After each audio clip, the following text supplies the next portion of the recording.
So she was a crazy, crazy girl. Yeah. I told you, I tried to break up with her. Yeah. And she started crying. Mm-hmm. And I was such a bitch. I was just like, okay then, let's not break up, you know? And I went home going, the fuck? You know, I cried too. Oh. Now I was 16. Oh, okay. But I was like... Emotions I running cried hot. too. I was just like, I guess we're not breaking up. Maybe I was just crying because I could not get out of it. You probably started crying as soon as you realized you weren't breaking up. Exactly. No, this is happening. I'm not getting out of this. Yeah. And then she wanted to meet up the next day. And I had plans the next day. And she knew I had plans the next day. So I texted her saying, I'll see you the next day after that. Because I always go to kickboxing on this day with a friend. And she said... what was it? Oh, all my friends are always there for me. You should be there for me too. And I'm like, I just tried to break up with you. Relax, you know? So in the end, I turned my phone off, went to kickboxing the next day, came back, turned it on, and it had I hate you around 20 times listed.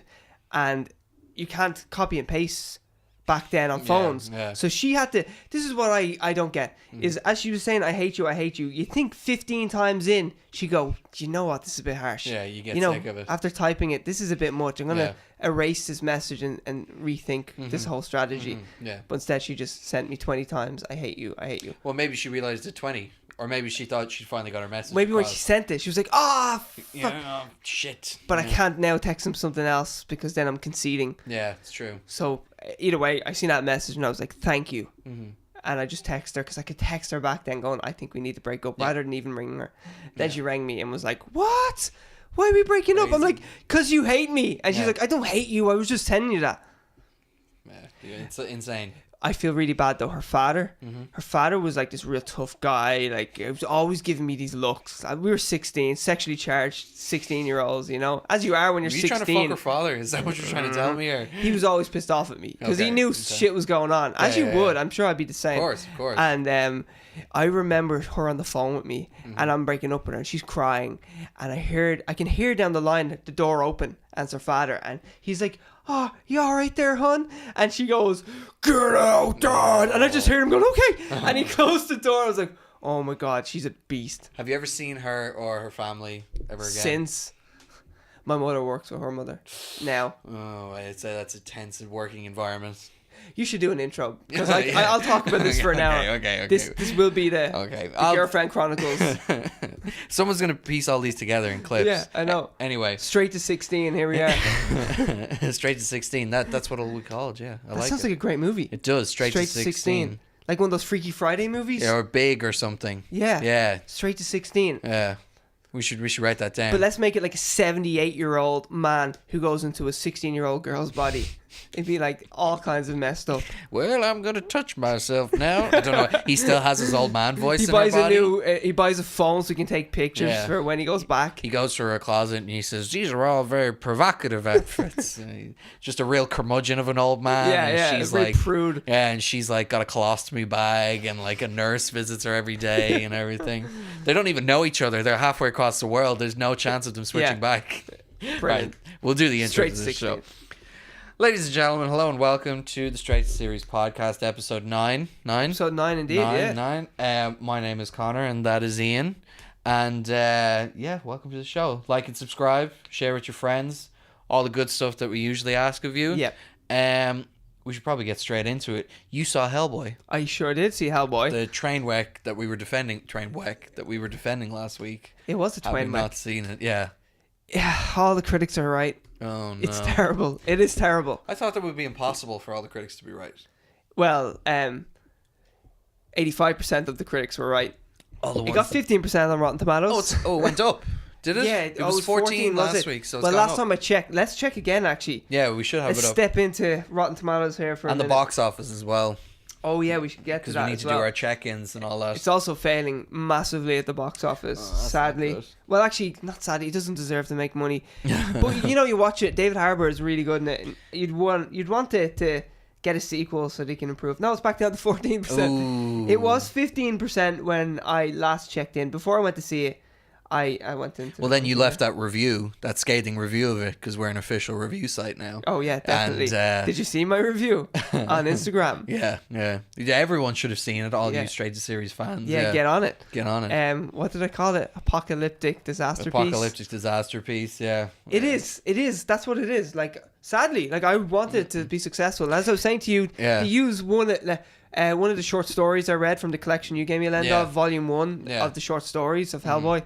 They use the Mexican wrestling story, and they cut out all the best bits, and that's my favorite of the whole collection. I love that storyline. Great story. All the stuff to do with Mexico, I love, and I know he's there quite a bit in a few stories, but the Mexican wrestling, whereas Buddy, he goes around with loads of Mexican wrestlers beating up vampires by day and having crazy parties at night. The story is that these 3 Mexican wrestling brothers, luchadors who never take their masks off, decided one day they were attacked by a vampire or something. Or did one of their brothers get taken? Or something happened and they decided to fight vampires. And Hellboy runs into them at some stage and he's like, right, well, I'm just going to hang out with you guys for ages. And it's just like a party all night. It's and awesome. Then that day they just like kick the shit out of vampires and demons and shit like that. And then, so I'm guessing the vampire fight actually happens, like the bit where he fights your man in the ring. Yeah. Okay. That's all that happens of that storyline. Well, if you don't have any of that build up, it's not cool. Yeah, so it's just a rogue agent. That's what it is.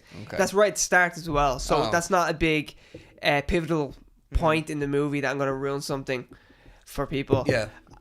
So yeah, it just sucks. Just the movie, nothing works in it. Like nothing works in it. Mila Jovovich, her body works in it. Yeah, as it should. Even because, see, I wouldn't be complaining about this if the movie was good.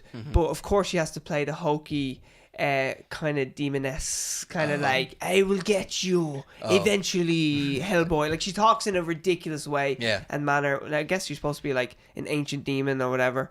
The Blood Queen. Isn't that it? Blood Queen? That's it. Yeah. But it just seems hokey because the whole movie seems hokey, you know? She's like a succubus kind of thing. Yeah. There's a demon that he runs into that they give the demon cleavage, and it's like this ancient, horrible looking demon. And the cleavage, she's nearly stepping on it. Like, it's so horrible. And that's all you look at through and like, it's around a 5 minute scene, but that's all you look at is this horrible cleavage because they droop. Like, she could wear them as a neck scarf. Like, she could wear them as a scarf. Like, what's your man's name? Lenny Kravitz. Like that. It would be like that. Or she could wear it as a bow tie or something like that. And it's just so horrible. And you just stare at them through the whole scene. Do you think that was David Harbour or Ian McShane's rewrites that led to Saggy Tits Lady? Which one of them suggested that? Maybe Ian McShane was like, this is all right. Put my wife in the film. She's getting some work done. Yeah, she needs some work done. I'm trying to convince her. Ian McShane as well. As much as I love the actor, because I don't love, but I like the original movies. Yeah, I think that professor, whatever he is, I don't know his name in it. It begins with an R. It's like Hellboy's adopted father, and he's a professor. He's too rough around the edges for me. Yeah, like he's like fuck them, you know, like with an English accent. Yeah, but he's just like he's cursing a lot, and he's way more. He's just so much more way rougher than what I'm used to from those John movies. Hurt was the original one. Yeah, exactly. And so regal and I absolutely proper. A much better interpretation, I would say. Exactly. Yeah. Especially when you read the comics. You know, his dad isn't around that long, but you never get the impression his dad, quote unquote dad. Yeah. But you never got the impression that he was this like Cockney badass fighter or anything that Ian McShane is. Yeah. In it. So yeah, sadly, I can't say go and see it. Like, if you're curious like me, I had to see it. I had to see it. And I've never been a big fan of Hellboy until you gave me those comics to read. Yeah. I thought the movies were good, but I mean, I'd give them both 3 stars in a way. I prefer, I guess, the first one myself. I have no real opinion on the Hellboy movies. I thought they were cool in terms of like the visual spectacle and all the different creatures and everything. Yeah. But I heard the comics were amazing, and then I started reading them, and I was like, they're just so good. I was never even curious about the comics until you said that the collection you got was great. Yeah. And I should check it out. And then I was like, oh fuck yeah, I actually really like this now. And even reading the comics, I know they're just short stories, but there's so many cool stories where like there's so much fuel for a movie here. No, there really is. So many cool aspects of it. Like I'm just saying the Mexican thing, but there's loads of it's a short story collection, but some of the short stories are like nearly 30 pages long. But even because I've read the short story ones and I started reading the main story. And you collection the second volume did you start as well? Yeah, I'm on the second volume of the main story, not just the short story collections. Fair enough, yeah. And even that main story, like, it's run like a comic book. You know, there's sort of contained adventures to a larger story. Okay. So they already have like the template for a film and all this stuff. You know, but actually they have that great in the short story collection. The first story where it's like a watercolor painting and he goes to the carnival and everything. Good. Oh, I love that. It's beautiful. And for a movie to maybe take from that and everything, you know, it really there was a lot of room to make a good movie. That's when he's young Hellboy as well. He's something like 5 or 6 in it, isn't he? You don't get to see much young Hellboy. No. I don't want to really talk too much about it. Yeah. It gives stuff away. I don't think many people's going to see it anyway. No. When we get to the box office, we'll see that. I think it's failing pretty badly. We'll probably be on Netflix at some stage, and that's when it will. That's when I'll watch it. Because they'll cheaply buy it. Yeah. You know, they're not going to refuse to buy it like Sherlock Holmes. Like Holmes and Watson. Holmes and Watson, I think it was Sony that tried to pawn that off to them. And now, they bought that one, the Cloverfield, what was that? Cloverfield Paradox. Yeah, they bought that, and yet they said Holmes and Watson, no thanks. That had Zemo in it. What's his name? The German guy. Daniel Bruhl. Oh, Daniel Bruhl. He's brilliant. I really like him. Yeah, except in Cloverfield Paradox. He's in Rush as well. I don't know if you've ever seen that. He's in Rush. He's very good in that. He's in Inglourious Bastards as well. He is in another great movie. Bastards, yeah. He's a great actor. I really like him. Actor. Have you heard the story about Inglourious Bastards? Just to get off, even more off topic. Although Hellboy fights Nazis, so it all comes back around. Boom, you know, he was brought into the world by Nazis. But have you heard the story about when Christoph Waltz was hired for it? Quentin Tarantino, throughout the whole thing, he was saying to his producers, you know, Hans Landa, the character he plays, is a linguist. So unless we find an actor who is as equally as linguistically capable as the character is, it's just not going to work. So they were, and he was an unknown, really, wasn't he? He was German movies. Like he was that. A relative unknown, and I think it was like 3 days before he was like, "Well, look, if I can't find him, we'll just scrap it. I'll release the script or the story or whatever, and we won't do the movie." Like the movie hung on him finding someone to play Hans Landa. That's crazy. Yeah, and then now, after seeing it, it's the best role. You totally in the whole get it. movie. You totally get it. By far the best role. Yeah, and it's just you understand why. But can you imagine like the producers like going insane? He's like, if we don't find this one guy, this whole movie's gonna be shut down. Yeah, it's gone. Yeah. And did you hear the whole story of Hateful Eight? No. The fact that it was script was leaked. Yeah. So then he did a stage play of it. Yeah. With loads of those actors that are actually in the movie. But he said he was never going to make it as a movie because of the script leak. And then he rewrote it, slipe it after the stage play, and then actually made a movie. Yeah. Well, the stage play was so successful. That's why he did it. I'm pretty sure he was like, right? He enjoyed doing that so much that he was like, okay, I'll make the movie. Yeah. But Hateful Eight is probably his most like controversial film in terms of like people either hate it or they like it, you know? I guess like the stage play is a serious proof of concept as well. Yeah. You're seeing it acted out. Yeah. And it's a perfect movie for a stage play. Totally. Because it's either in a carriage for the first, I don't know, like 10 or 15 minutes, and then it's all just in the cabin. Yeah. It's the whole thing. It's, I mean, I enjoyed the film, but it totally, I think it would work better on stage, definitely. There was a lot of feminist groups and all like that, like violence against women. Didn't like it. Yeah, because the ending is pretty rough. Yeah, she deserves it though. Did you ever hear the story? We're going off topic again. Well, still on that movie. Daisy Domergue. We'll work it back to Nazis and then we'll work it back to Hellboy. Okay. Did you hear about Kurt Russell breaking that guitar? Yep, I've heard about that. Yeah, that was like thousands. Tell the audience at home the story. Of course, yeah. So in one of the scenes, what is her name? You said her name? Daisy Domergue. Yeah. She's playing a guitar. Actually, a fantastic scene where she's singing, she's playing a guitar, and at one point, Kurt Russell grabs the guitar off her and smashes it, and it's in one take. Yeah. Now, the guitar she's playing is an antique from Gibson, I'm pretty sure, or Martin guitars. I think it's Gibson, and they lent it to the production, and they're supposed to swap it out. They're supposed to cut the scene and then swap out the guitar, and then he breaks some cheap ass guitar replica. Instead, he picks up the really expensive antique. This came from like some guitar museum. Yeah. And he smashes it. They were furious. And there was guys on set that were supposed to look after this. Yeah. And they went crazy. I think they tried to sue the production. They should. Like. Yeah. Well, Kurt Russell was in a lot of trouble for that. Great scene. It's a great scene, yeah, and you can see her genuine reaction to the guitar being smashed. She is shocked. That's like, whoa, what's going on? Yeah, and then she goes insane. It works so well because she's going to be shocked anyway because he grabbed the guitar off her. But the genuine shock is amazing as well. But I understand. It's funny when you say that feminist groups reacted badly to that movie. It was like, did you watch? Like, she was a terrible person. She was horrible. She was the most disgusting character of the whole movie. Yeah, she was. And, like, they established at the beginning, she is not a good person.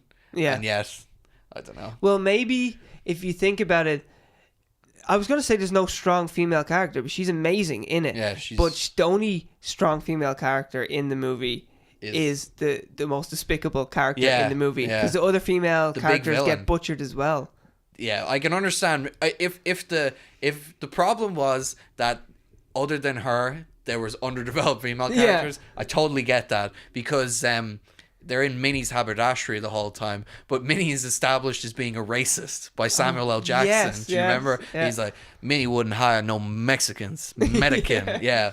So if you Bob are working here, then Minnie isn't in the haberdashery, and it's all this big long story. Hey, I like the movie. I'm just saying that I can kind of see why some women could get a bit pissed off. A lot of terrible shit happens to Daisy as well. She has like her 2 front teeth knocked out. That is a great scene as well, because you're just like shocked. Oh my god! Also, right at the start when they're in the cabin, and he just punches her full force. Totally. Kurt Russell just gives her a good scene too. John the Hangman Ruth, I think that's his name, isn't it? He's got the great, the great mustache. Mustache. Beard. Yeah, it's like a mustache. Yeah. I love it. It's fantastic. And his death scene in it. This is all spoilers for Hateful Eight, by the way, but it's whatever. Horrendous. Yeah, he's coughing up, and then he's trying to strangle her, and he just dies just before. Doesn't he cough it all on her face? He's coughing blood in her face. Yeah. Yeah, like I said, terrible things happen to her. And then fucking Channing Tatum gets shot as he comes up right in front of her. Yeah. Oh yeah, Channing Tatum's just barely in the movie, and when he's in it, you're like, oh, what a great role to get, and then he's gone. He's here and he's gone. And the thing is, Quentin Tarantino also made Inglourious Bastards, where they fight Nazis, and Nazis are the ones who got Hellboy, brought him into the world. Back to the world. And we're back to Hellboy. Perfect. Congratulations, Ian. You made an excellent segue back to Hellboy. We've only started, 9 episodes in? Yeah. This is how we're going to have to bring things back, because we usually just go, what were we talking about? Yeah. And I look and go, I don't know, but next thing we should talk about. Well, we're trying to connect things more. Like, for example, since we're talking about Hellboy, we got a new poster for Hellboy. Yeah.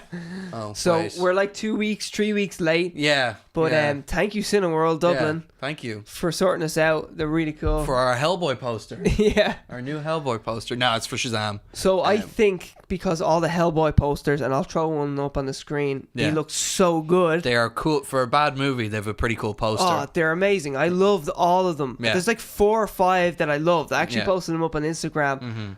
There's a good butt plug right there. Yeah. So get on that. Yeah. So I think that all the employees, because I didn't see any Hellboy posters up when I went to the cinema to see it, probably because it's not selling. So there's like Endgame posters everywhere. Yeah. I wanted to ask for an Endgame poster, but I was like, I can't wait for Endgame. In fairness, there's no real Endgame poster that they put up. Like, it's all like the A and everything like that. Yeah. I've seen plenty of them now though. Yeah. Well, you want the ones with the full cast. That was the ones I was seeing. The purple they were up one there with the full cast. Okay, cool. And as I was saying, I think that all the people who worked in Cineworld probably took Hellboy posters with them because they're so good. Now I think this poster is great as well. And they love the movie that much. Oh yeah. I mean, you're forced to watch a bad movie over and over again. Should we check what it is on now? On yeah, box office? We have to. I'd love to know. We have to find out what Shazam's sitting at as well. I want to know what the box office is because I'm going to see it tomorrow and I'm very excited about it. I think it just broke 300 million worldwide. That's a shame. That's a real shame. Because we're doing this on Sunday, we actually have the full weekend list as well. So the Course of La Lorna. Have you even heard of that movie? Yes, I have. Okay. It stars Hawkeye's wife. Yeah. And have you seen the article that this is her first leading role in a movie, and she's been in Hollywood for 20 years making movies and TV shows. She was from Freaks and Geeks. And then she was in a few TV shows. I've seen her in one Netflix show that I cannot remember. Is she? She's Velma. Is she the wife as well to Will Ferrell? Old School. No.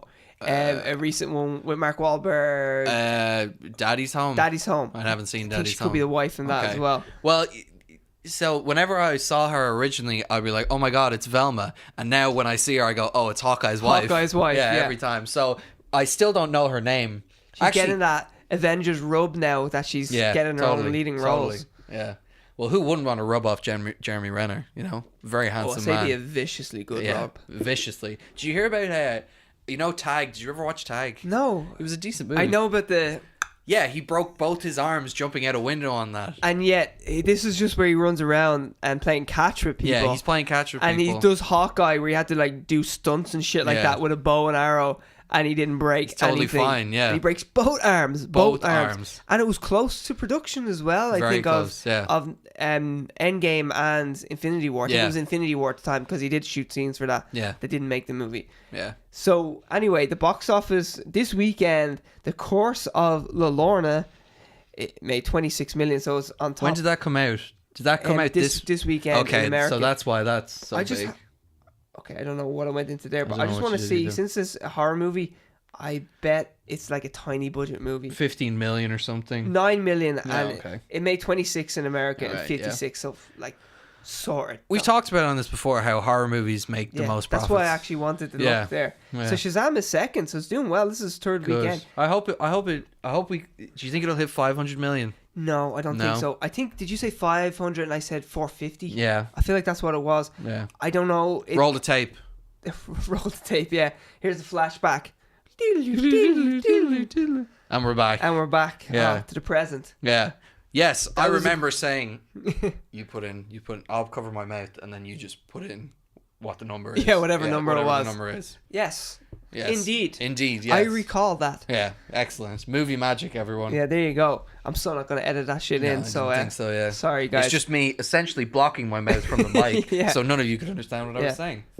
So, here's the worldwide. Shazam is on 322 million, so it's doing well. Cool. And I don't see Hellboy on this list. No, it's fine. You might have to go down a little. There it is. Where's 19.7. What number? 30. Sitting at number 30. So what's it below? Now, Fighting with My Family. Happy Death Fighting with My Family. Like, put it this way, The Curse of La Lorna has beat it in 1 weekend. Yeah. Not even a week. And this is Hellboy's second weekend. So probably like it's been released 9 days now. Let's see what other movies have beaten it. I'm interested to see what the top 30 are. And actually, for comparison, The Curse of La Lorna cost 9 million to make and Hellboy cost 50 million to make. Ooh. That's tough. That's a tough break right there. Actually, I'll give it this. I don't think the foreign intake has been put up yet. So it has made more. Okay. It has made more than 19 million. Yeah. I say it will make 50 million. Like, look, it has made money. You're doing the exact same thing as the producers talking to the people who put money into the movie. No. Foreign hasn't been. We haven't got foreign yet. They haven't released the foreign yet. Please, it's not that big a failure. This is a well kept secret. Yeah. The numbers haven't been released yet. Yeah. Trust me. And all of them are down the line and saying, so you're telling me the foreign is going to be 81 million? Because that'll just make us break even. And probably. they answer with, the numbers haven't been released yet. That's what I'm saying. Yeah, I'm saying nothing but yet. They haven't been released yet. Yeah, production budget 50 million. Yeah. And then, as I say, double that for marketing budget. Marketing, at least, for that movie as well. And I felt like it got a good marketing push. Totally. I've seen the trailers everywhere. Yeah. So, which is strange that like more people haven't seen it. Obviously, word of mouth about its poor quality has really spread. Well, it's so like the quality was so poor as well. Yeah. You know, when you get 15% or 14% rating on Rotten Tomatoes. Let's be accurate here on how bad it is. Yeah, exactly how bad. That like that's a tough sell. Even say you're saying to your mates, let's go see Hellboy. And they're like, oh yeah. And then they look at that and they're just like, well, let's go see anything else. Let's go see The Curse of La Lorna. Hawkeye's wife is in it. La Lorna needs more L's in its name as well. Yeah. Oh, I think it's actually La Lorena or something like that. La Lorena. Ooh. Tuco from Breaking Bad is in it as well. Oh, okay. He's in the trailer. He plays a priest. which is I cannot see that. A strange mix. Yeah. Selling coke to like people in the confession booth. Actually, he's. I looked up because you know the thing that I do where if I see an actress or an actor, I always want to know who their spouse is. She is married to the most Italian American looking man. Hawkeye's wife is married to the most Italian American looking man I've ever seen in my life. Hawkeye is her first name. Oh yeah, her wife first is name. her second Hawkeye's name. wife. He is Mr. Hawkeye's wife, and he's the most like Italian American typical looking man I've ever seen. He's got the grease back hair. It's crazy. I was like, whoa, he does not look like he works in the movie industry. There's a double C and an I in his name. Chi at the end of something, Tucci. Something like that, yeah. Glass beat it. Oh, Glass is beaten. So many things have done way better than... Glass did really well. 20 million budget that had. Ooh, Dragon Ball Super Broly did better than that. Do you like Dragon Ball? I've never watched it. I know of it. I love Dragon Ball. Pet Sematary, we made one for that as well. Oh, yeah. Your prediction was like 300 million, I think, and mine was 180. It's doing worse than Broly. Oh, no, that's not good. Now, it's got a 21 million budget, so it's on 95 million. Yeah. So it's still making bank. Like, I want to see it. We actually got a Pet Sematary poster as well. Well, we'll put that up when we're talking about Endgame. Endgame, yeah, exactly. We'll put Pet Sematary up when we're talking about Endgames, just to link everything in. There we go, yeah. Man, Escape Room did really well. And I'm nearly sure that had like a 15 million budget. Yeah. Let's have a look. That has Daredevil's girlfriend in it. Yeah. Karen Page. Something. Deborah something, is it? Oh, yeah, it's Deborah Ann Wall. Deborah Ann Wall. I think that's her name. I went into the upside. Do you know her boyfriend That was for you, Jay, the upside. Just got a shout out there. Do you know her boyfriend is blind? Like, she's genuinely going out with a blind guy. Really? Yeah. Bless her heart. Yeah. And she's so attractive. He's missing out big time. He's a good-looking guy. Well, maybe he's good at the old face touching, and he's like, I'm onto something here. He would want to be, yeah. Yeah, because she's lovely. It's, she's 9 great. million. 9 million budget, and it made 154 million. Yeah. Like, that Insane. kicked the shit out of Hellboy with a 9 million budget. That's it. I cannot overstate how much horror movies destroy in the box office every time. It's crazy. And there's a sequel being produced already. Like, it's in development, and of course there should be. Like, yeah. Did she survive in it? I don't think she was the main character. No clue. I don't think so either. Yeah. I think she's the biggest name though. Yeah. Well, she looked like the biggest name from the trailer. She was the only one I recognized. Anyway. But she wasn't on the front poster. I think someone else was on the front poster. Is it like a little girl the main person in it? I don't know. Was it a black woman? Yeah, I think I thought it was a woman. I thought it was a black girl. Yeah. Okay. I'm pretty sure. I think because she had the fro. I'm pretty sure, or maybe I'm just being racist. Let's have a look. Yeah, we can check. We have the internet. Why not? Deborah Ann Wall though loves Dungeons and Dragons. Does she? She's a big Dungeons and Dragons fan. Doesn't seem like the type. Was it the Vampire Diaries that she came from? I think she started on that. Yeah. Ooh, 48% on. Ooh. Oh, wait, this is for escape room experiences. Yeah, I need to put film next to it. Escape room. That's so obvious. Yeah, she's cool though. Yeah. I guess she does look young. I thought it was. I think it's a young-looking woman though. She definitely doesn't have an afro, so I don't know what I was thinking of. Oh, a Wrinkle in Time. That's what I was thinking of. Oh, that's the young girl. Yeah, that's what I'm thinking of. That was the biggest budget of African American female director. Yeah, commercial failure. It got destroyed. It cost 100 million to make, and it made something like 130 million. That's the one that soundbite of Brie Larson always gets pulled up. Miss Captain Marvel herself. Yeah, always talking about how certain people shouldn't review A Wrinkle in Time. It shouldn't be reviewed by male adults. That's pretty much what she was saying. Male adults, yeah. I don't want to. I think it's some soundbite. She was like, I don't want to know what some old man's opinion of A Wrinkle of Time, and it's not for you. Yeah.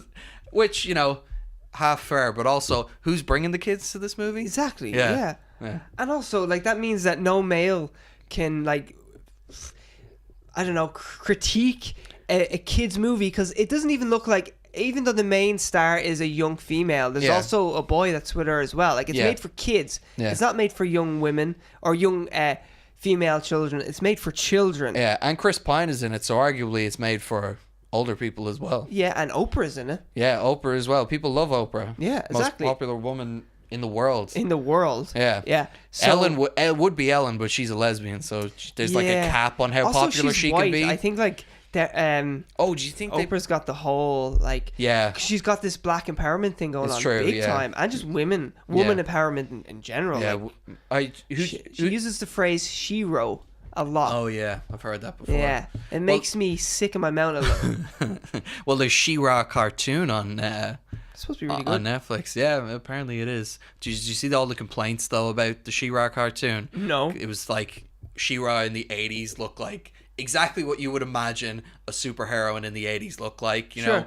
It's relatively sexualized and everything. Okay, yeah. And then the new cartoon comes out and she looks like she's pretty covered up and everything. She looks like what a little girl would want to be. Yeah. And then there was a lot of complaints from like dudes who were like, She-Ra's not sexy anymore. And they're probably like in their late 30s now. Yeah. From when it came out, and they're like, oh, well, you know, what am I supposed to... I can't masturbate to this. Yeah, exactly. How the fuck? I can't work with this. And then, like, you know, he's 30 minutes in, he's like, well, I'll give it a go. I can kind of give it a go. Yeah, yeah. And he manages It's not going to be like a Two Shakes Charlie. Like, it's going to take a while, though, but he's going to give it a go. He can get into the groove. Yeah, 10-minute blast. Yeah, but it's funny because people, whenever I hear that complaint, it's like with the Ghostbusters thing. Like, everyone knows the Ghostbusters reboot was terrible, but people complaining this was this all-female thing. I was like, no one is taking the old Ghostbusters away from you. You know, it's still there. You can watch that whenever you want. Even though someone... It is tarnishing the brand, though. It can. It can leave a bad taste in your mouth. Yeah, definitely. Like, Yeah. I watched it to have an opinion on it. I thought it looked terrible. Yeah. None of my friends would go see it in the cinema with me. Even my friend, we have the unlimited card. Yeah. In Cineworld, so we pay a yearly sum, and then we get to see as many movies as we want. Yeah. I feel like they should revoke our cards because we see way too many movies. Like, they're losing money. But And anyway, they give you posters as well. yeah, they do. Yeah. And he wouldn't even see it. He was like, "Fuck that! No, I'm not going to see it." And he wouldn't entertain the idea, so I had to see it when it came out on DVD or whatever digital release. Yeah. And it's shockingly bad. I'm glad I didn't drag him to go see it, because he would have made me pay. Like, he would have been like, you know, that knowing look after a movie, like, huh, Yeah. I was right. No, I thought he was going to be right anyway. I just wanted to see it. Yeah. I love the Ghostbusters. Yeah. Here, we should go on to a different topic, because Yeah, we've been going around in circles on a that's lot what of we things. like to do. It's true. Yeah. Do you want to start, or will I? Yeah, well, there's light on news this week, but lots of trailers came out. Yes. Lots of trailers for different things. On our Instagram, the big one that you would have seen is the Boys trailer. Loved it. It looks so good. So insane. So good, yeah. There's a vagina scuba diver in it. Yes, yeah. What's his name? Does he have a superhero name? I don't know. I Can we give it vagina diver? Sure. Yeah. Yeah? Yeah. I mean, I don't know if he'll sell many toys. Well, actually, I'd buy it. In certain shops, it would be a big The guys hit. who are complaining about She-Ra, Yeah. they'll Vagina divers. Yeah, they'll buy vagina diver vagina toys. diver toys in bulk. Yeah. He just speaks to me in many ways, man, in all different levels. Speaking of that, have you ever heard the thing about you know the Ken doll? So Barbie's boyfriend is Ken, right? Yeah. Yeah. Mr. Gooch. Mr. Gooch. Yeah. It's exactly. all Gooch. Yeah. Like, I feel like Cyborg's like, I feel their pain, man. It's just all Gooch. Yeah. Gooch for days. Gooch for days. Well, anyway, Ken played excellently by Michael Keaton in Toy Story 3. Yes. He was I amazing wonder in if he's it. coming back for the fourth one. I think so. I hope so. Yeah. Keanu Reeves is in the fourth one. Oh. So I'm going to watch it. John Wick's in the fourth I'm one. very excited for the fourth one. But anyway, in I think it was the 1990s or whatever, Ken wasn't very popular. Like, Okay.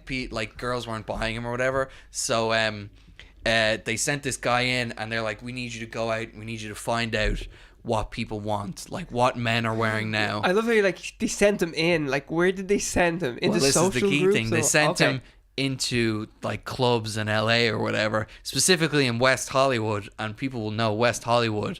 That's where all the gay clubs are. Right. So what he came back with was this whole outfit and bleach blonde hair for Ken.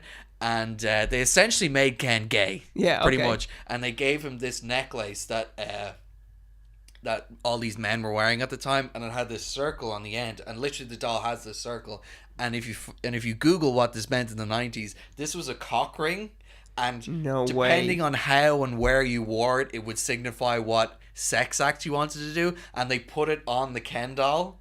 Holy shit. And they shipped this out, and it was, even to this day, it is the most popular Ken doll ever Brilliant. sold. We should get one. We should. Just for there. Oh, it's probably quite expensive It's on super eBay. rare, but they were, but gay men were buying it in droves in terms of women as well. Wow. They were writing into Mattel. I think Mattel owned Barbie or whatever, and they were like, "Thank you so much for giving us like this icon, making Ken gay or whatever." And Mattel were like, "Ken isn't gay. He's Barbie's boyfriend. You know, he doesn't have a cock ring around his neck." Oh my God. And the it was only out for like a week or something like that. Also, I say they go for big bucks online now. But they were ripped off the shelves as quickly as possible. I so want one though. Yeah, I know. I so want one. You could Here, actually, just speaking of not knowing about sexual indications or symbols like that, my mate got these rings on a tattoo on his arm. He doesn't listen to this, so it's fine. Cool. I'm going to say he got these black rings on his arm. I've seen them before. Yeah. And one of my friends said to me, "Does he know about the whole gay thing with those?" And I was like, "No, I don't know either." And he's like, "Well, when you're fisting a man, I figured this is where it was going. How deep you can go, and there's different levels, so they can pick a level." And I was like, "Oh my God!" It's like I've never said it to him. I've never said it to him because he's so happy. He got the tattoo. Okay, now I'm not a fan of tattoos, but whatever. Like, I'm so indecisive. I will hate what I get the next week. I'd be like, "Oh, this is the coolest thing ever." I agree with that. Yeah. And then a week later, I'd be like, "Oh fuck," you know. But anyway, he got these rings, and he said each one is for a member in his family, and a few members. As in how deep you can get in each member. Oh, what I was gonna say. I really hope he doesn't listen to this now. one or two close members have deceased, and they like are for them as well. And I knew this information, not about what they actually really meant. Yeah. And I found out about this whole gay indication thing of like levels, and I was like, "Oh, I have a secret and I want to tell you." And I was saying, "Hey, so like, is there any meaning to your tattoo?" And then he explained the meaning, and he's like, "Why?" And I was like, no reason, that's cool, man, you're deep." And and I've never told him. Oh, if he watches this now, that would be hilarious. I think I'm more one fucked. one episode he'll be like, "I'll give it a go, I'll start at 9." And anyway, well, I suggested he was fisting his relative, so you know, that's worse. I don't even know the guy. But I mean, it is a cool tattoo idea. Just have the and that there. Of course links to the Boys trailer. Yeah. Who a lot of crazy sex acts happens in that trailer. Face sitting. Yeah, a girl crushes a dude's head with her she's thighs. Pretty much like about the orgasm. Yeah. He must have been having a great time right up until the very end. I feel like he was suffocating and he was trying to speak and she was getting off on the movement. Yeah. Because like, it's got to be pretty intense before your head pops. There's a lot of pressure there. Well, they make it... Unless she just clamped real quick. It's a terrifying prospect. But the boys, like the comic... I haven't had someone sit on my face since I've seen this trailer. Oh yeah, right. You've cut that short. I cut that shit out. You gonna crush my head with your thighs? Is that what you're gonna do? You looking to make my head pop? I know your game. Huh? I know what you're looking for. It's like when someone offers me Turkish delights. I assume they want me to sell out Narnia to the White Queen. Whenever I'm offered Turkish delights, I say, "Do you want me to sell out Narnia?" Who creates them? What company makes them, actually? I don't know. They're not very nice. I've never had one that I liked, a Turkish delight. Like the Devil's Spawn or some shit like that. But I've never actually met someone as well. I've never been in... I feel like if I had a friend and they bought a Turkish delight, it's not going to work out. Yeah, Let's break up now. Well, you would know then that they sold out Narnia to the White Queen. There we go. They're not to be trusted, Evil pretty genius. much. They always looked nice in the movie, though. But yeah, I don't know. I never wanted them in real life. Everybody should check out the Boys trailer, though. Yes, you should. You should all watch the Boys trailer. It's so good. It's going to be great. You've read the comic I've read the comics, and it seems like it's pretty accurate. Like, they make a big deal in the comics about, like, the debaucherous nature of these superheroes. They do fucking insane things, and then you just, like, I've never been happier reading or seeing superheroes have the shit kicked out of them than in the Boys. You know, it really makes you...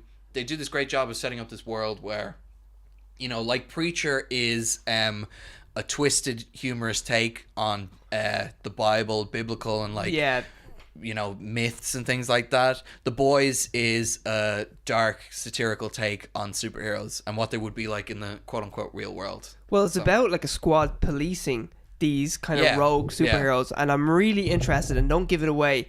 I'm really interested to see how they police these superhumans. Yeah. Like, it's awesome. how they manage them, you know? Well, there's Mother's Milk. That's the black guy. The Frenchman, who's the French guy. The girl. Then there's Scotty, who is based on.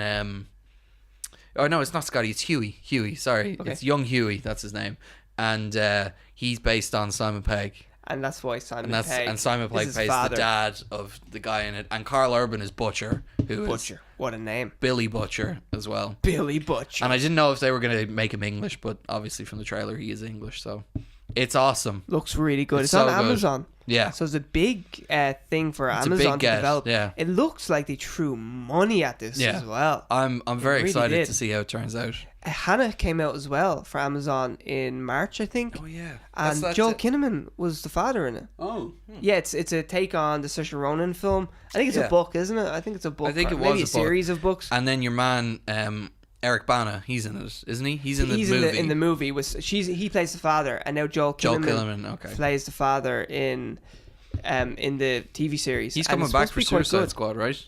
It hasn't been confirmed. Yeah. But I say he can't be doing much, you know? He was replaced on Altered Carbon, Well, I don't think he was replaced. I think that they wrote that in because he signed on to do Hannah. Oh, really? Honestly, I think he moved on. Oh, really? Interesting. Because he had signed on just as, like, Altered Carbon had come out, and then it was only out, like, a little bit. Yeah. And, like, a week or two, and he had already signed on to Hannah.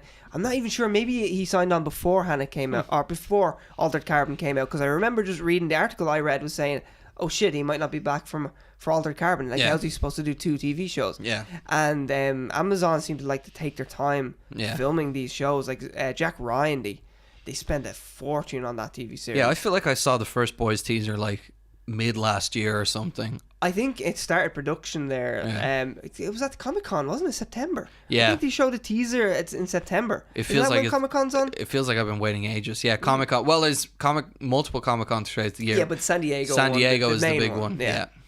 I'm pretty sure they had a panel. Yeah, they did, because they brought out Simon Pegg at the panel, and that was a big announcement. The image was released of him as the father with the son. A great, like, kind of family portrait. It's really good.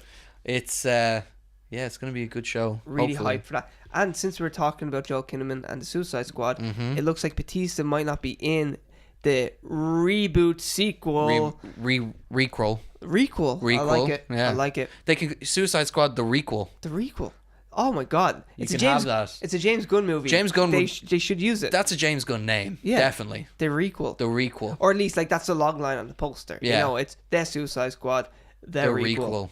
Boom. Perfect. You're welcome, James Gunn. It'd work better just Suicide Squad, the requel. Thank God he's watched every episode of this. There we go. Yeah. He's like one of 15 people. He's a big fan. I'm only joking. We got 16 people watching this. Yeah, he is the 16th. Actually, no, he got Sean Gunn to watch. So For him. For him. There's 16 there. Yeah, he gave him another job. Yeah, exactly. Yeah. He was like, I need you to be a raccoon and then watch straight to series in your downtime. So he's a raccoon. He also plays a character in I think Kraglin, that's it. And then he was also in the Belko experiment as well. Him and I was saying Merle Dixon, but it's not Merle Dixon.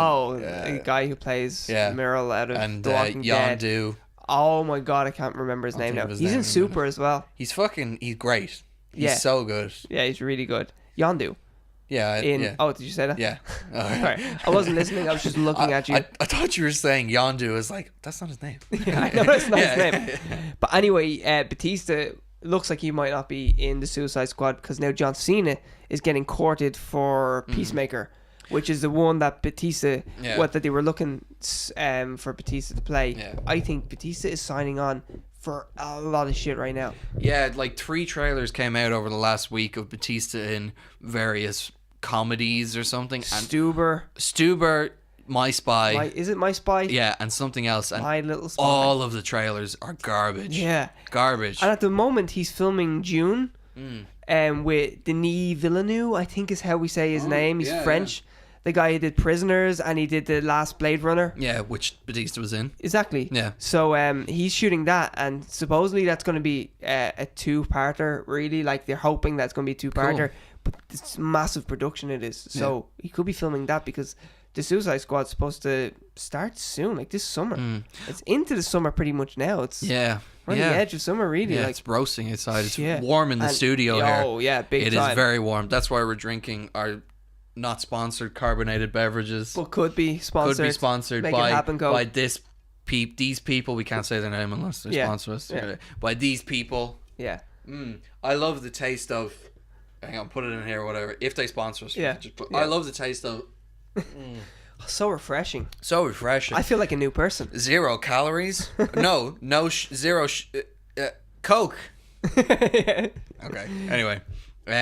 0 calories but full of fun. Yeah, I like it. I like it. You could call the next one Coke the requel.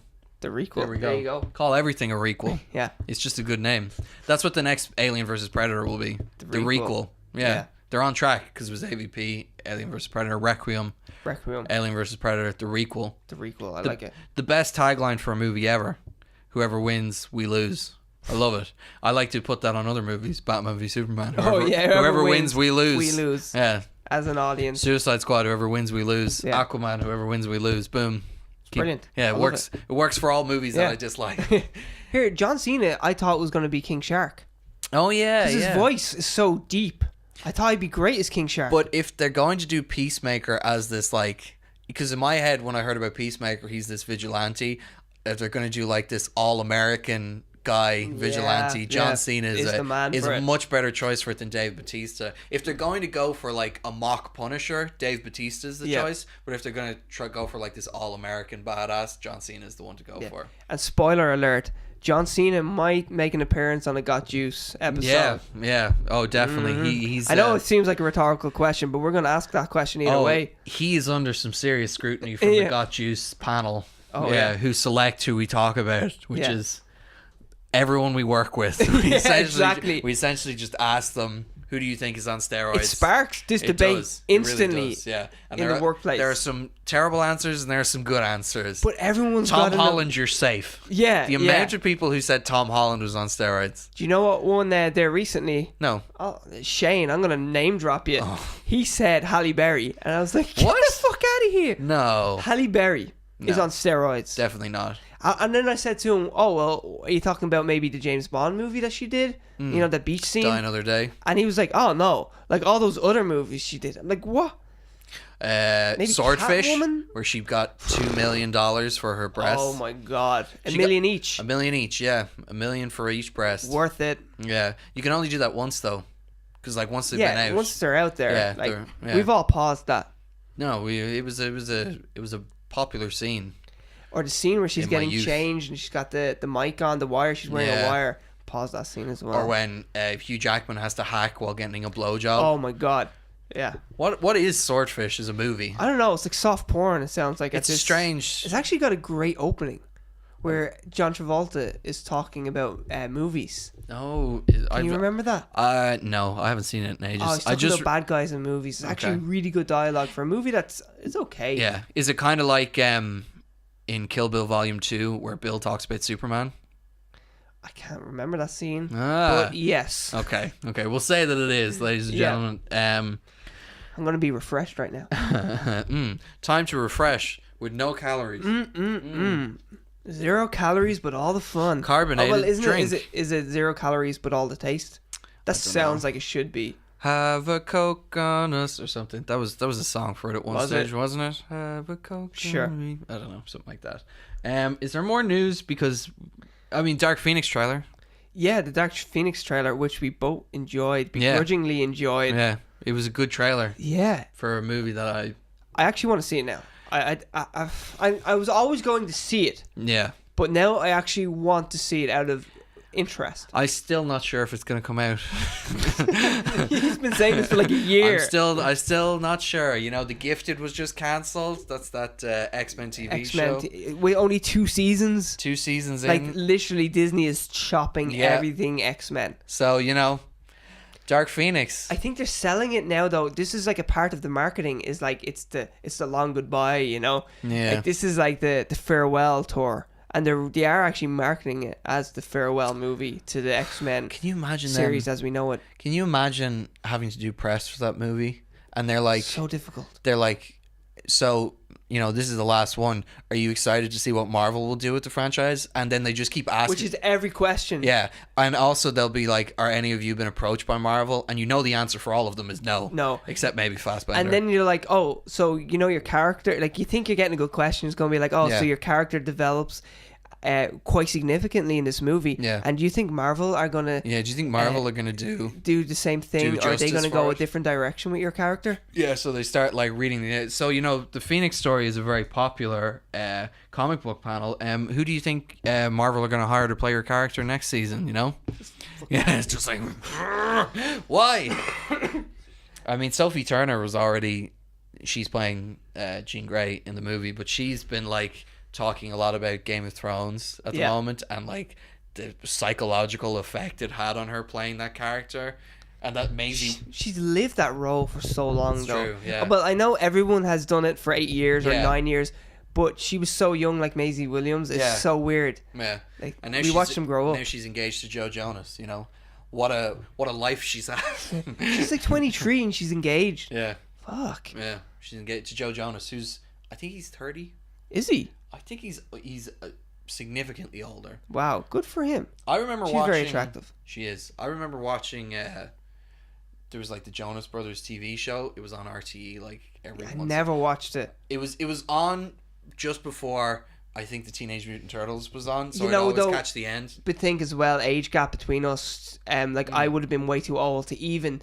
touch it, you know, that way. I was just true. like, oh, so those guys with the purity rings, are they the guys with the purity rings? No idea, probably. Yeah. Well, either way. Yeah, or maybe that was just the tattoos that they had on their arms. Oh, how deep does my purity go? Joe, Nick, and the other one. That's how you would know. Yeah. The level of Jonas Brother you could get inside. Your ass is going to be okay. Your ass is going to be destroyed. You're going to A&E. It actually, you know, the rings, they are the perfect representation of how spicy you want your food in Nando's. Oh. There's mild, medium, spicy, extra hot. So you ask that question, how spicy do you want your asshole how at the end of this? How spicy do you want your asshole? Yeah, exactly. From my limited knowledge of gay culture, that's exactly what happens. Oh, yeah. I'm 100% sure. Yeah.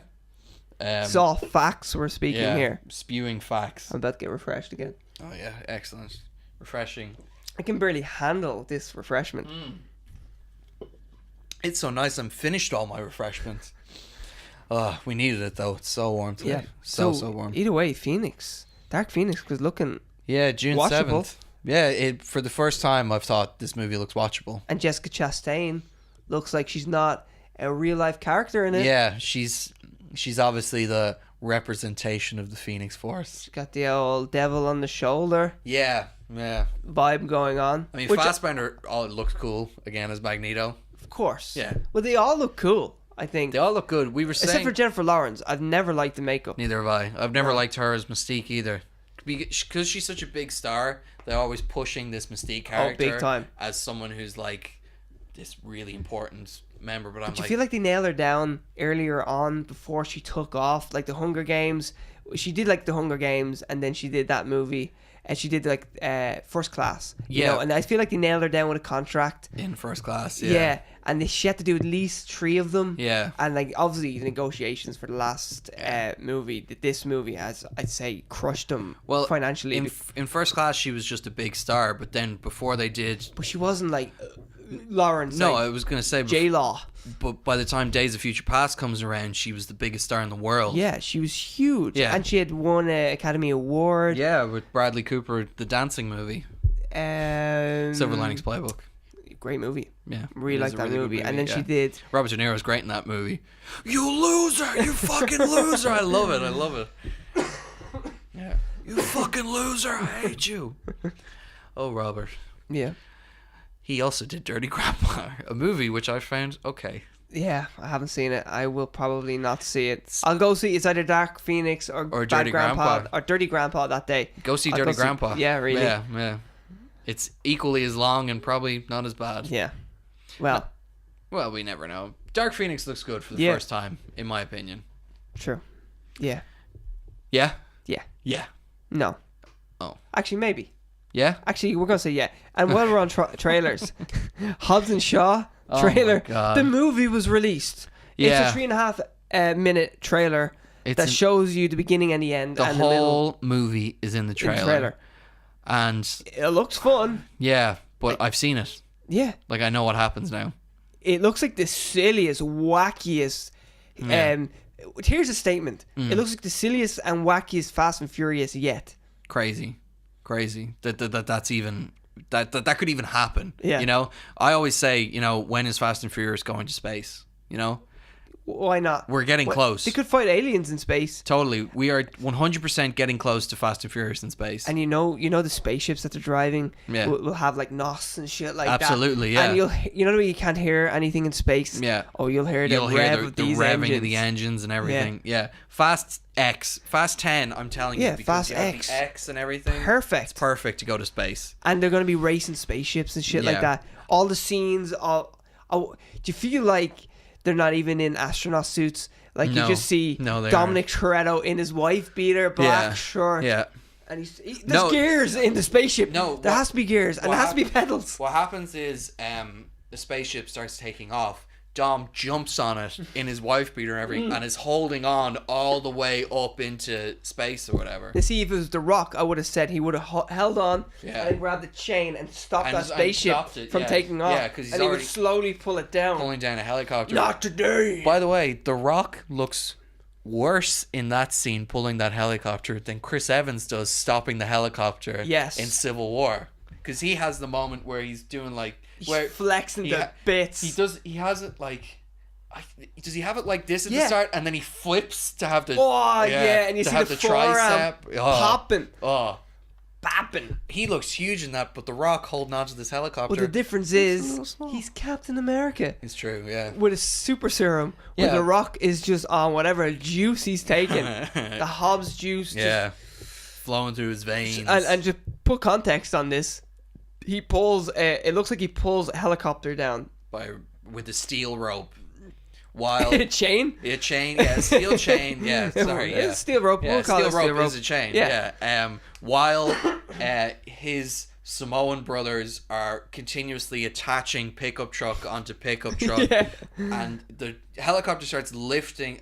It's just watch. And then they go off a cliff. Yeah, and then they fight them in the dirt and all this shit. But The Rock pulls down a helicopter from the looks of it, from the power of his biceps. You can almost hear the booing in the trailer as well when Roman Reigns shows up. Yeah. Boo. Is that their music? Fuck I feel like that's Roman. the music. Yeah. I just hear the chorus of boos with that theme. Boo. Oh, it's insane. Well, now we got leukemia and now they don't boo him. Oh, okay. Because they're sad for him. Yeah.